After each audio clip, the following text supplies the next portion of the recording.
One of the raps against you is that as mayor, you did things that pleased your city, but that weren't necessarily good for the nation. Case in point, gun control. You now say that what works in New York doesn't necessarily work in Montana. But as mayor, you supported the nationwide Clinton weapons assault ban. You supported nationwide federal licensing. And you actually joined a lawsuit to make gun manufacturers liable if someone used their gun to shoot somebody. I did everything I could as mayor of New York City to reduce crime.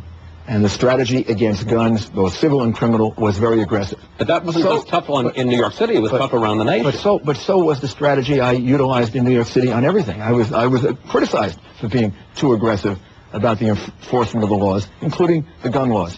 But the reality is, I began with the city that was the crime capital of America. When I left, it was the safest large city in America.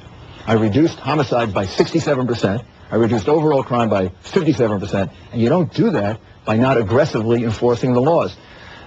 I actually said, the quote that I have from the time I was mayor is that the conditions in New York and the things you do in New York about guns may be different than Texas.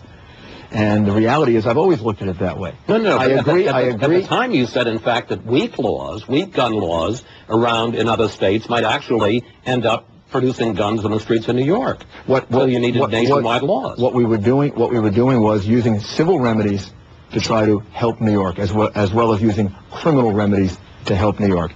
The reality is, as mayor of New York, I looked to do all the things that I could do to protect the people of my city. They were my responsibility. That's the way I looked at it on September 11th. That's how I looked at it on the day that I became mayor of New York City. Now, here's how I look at it. As president?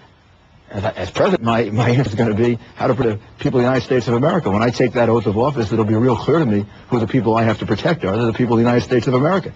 Now, the reality is, just as you were asking about line item veto, I told you I'm a strict constructionist, or I try to be. The Second Amendment to the Constitution is about as clear as it can be. It gives people the right to bear arms. I agree with that. I think that is a correct interpretation.